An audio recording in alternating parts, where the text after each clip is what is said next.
சென்னையில் ருசி பார்க்க வேண்டிய ஃபேமஸ் காலை உணவுகள். ஆரோக்கியம் மற்றும் டேஸ்ட் நிறைந்தது இந்த உப்புமா. இதில் காய்கறிகள் சேர்த்தால் அப்படியே கிச்சடி. தேங்காய் சட்னியுடன் நெய் சேர்த்த ரவை உப்புமாவை டேஸ்ட் செய்து பாருங்கள். துவரம் பருப்பு, கடலை பருப்பு மற்றும் உளுத்தம் பருப்பு ஆகியவற்றை அரிசியுடன் சேர்த்து இஞ்சி, பச்சை மிளகாய் மற்றும் கறிவேப்பிலை சேர்த்து அரைத்து ரெடியாகும் மொறு மொறு அடை தோசை. புரதச்சத்து நிரம்பிய பச்சை பருப்பு தோசை கார சட்னியுடன் பரிமாறப்படும். புளித்த இட்லி மாவிலிருந்து தயாரிக்கப்படும் இந்த செட்டிநாடு குழி பணியாரம் காலையில் சாப்பிட அருமையாக இருக்கும்.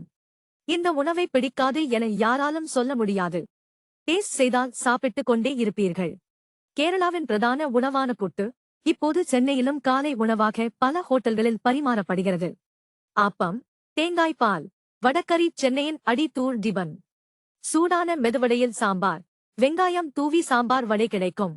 அதேபோல் மெதுவடையில் தயிர், மிக்சர், காரபூந்தி தூவி தயிர் வடையும் கிடைக்கும்.